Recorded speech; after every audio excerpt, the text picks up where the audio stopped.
Assalamualaikum warahmatullahi wabarakatuh. Selamat pagi, salam sejahtera untuk kita semua.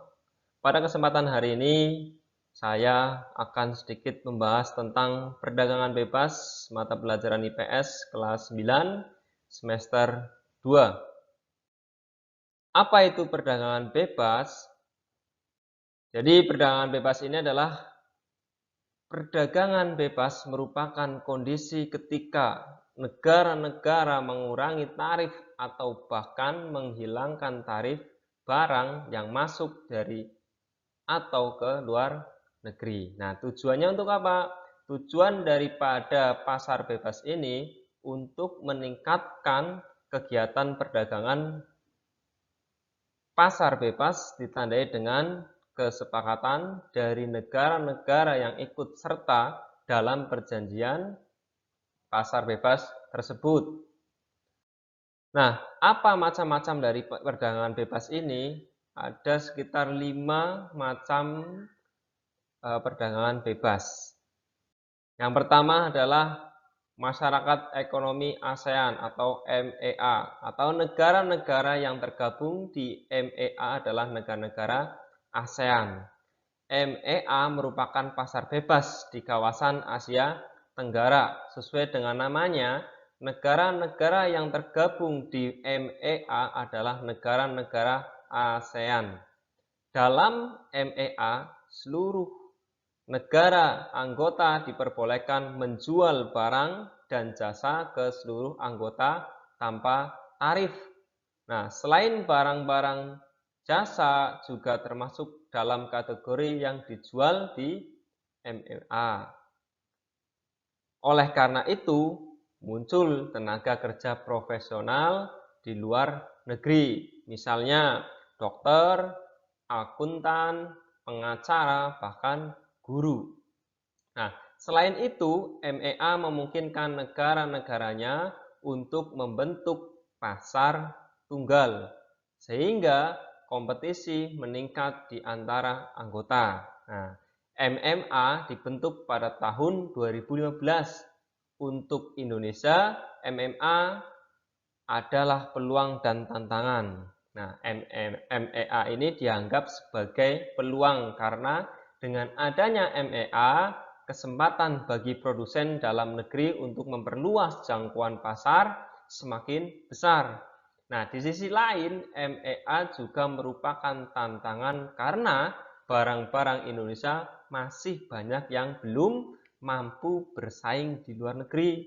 Nah, MEA akan berhasil jika pemerintah, produsen, dan konsumen dalam negeri bekerja sama membangun produk-produk dalam negeri, terutama usaha mikro, kecil, dan menengah atau UMKM.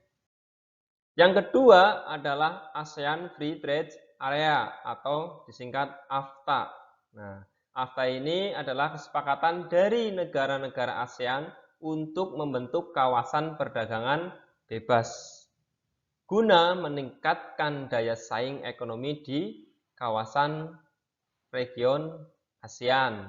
Nah, dengan adanya AFTA, ASEAN berharap dapat menjadi basis produksi dunia dengan menciptakan pasar regional untuk 500 juta penduduk ASEAN. Nah, AFTA dibentuk pada tahun 1992 di konferensi tingkat tinggi atau KTT ASEAN keempat di Singapura. Nah, tujuan daripada AFTA ini yang pertama adalah menjadikan kawasan ASEAN sebagai tempat produksi yang kompetitif, sehingga ASEAN memiliki daya saing tinggi di tingkat global. Yang kedua adalah meningkatkan perdagangan antar negara anggota ASEAN. Dan yang ketiga, meningkatkan ketertarikan investasi dari negeri dalam bentuk foreign direct investment atau investasi asing langsung. Yang ketiga adalah Asia Pacific Economic Cooperation atau APEC. Ya, APEC ini adalah sebuah organisasi internasional yang bertujuan untuk meningkatkan pertumbuhan ekonomi dan kesejahteraan serta kerjasama di antara negara-negara di kawasan Asia Pasifik.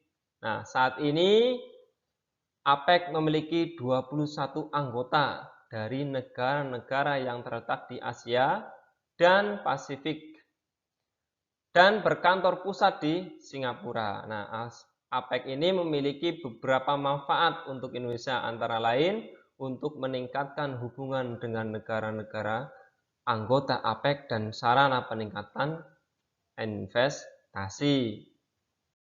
Yang keempat adalah Uni Eropa atau disingkat UNEO, ya, atau organisasi antar pemerintah dengan anggota 28 negara Eropa.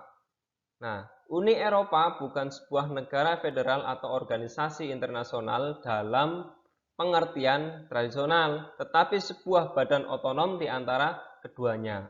Hal ini berarti masing-masing negara tetap berdaulat, tetapi mereka menggabungkan kedaulatan untuk mendapatkan kekuatan yang lebih besar.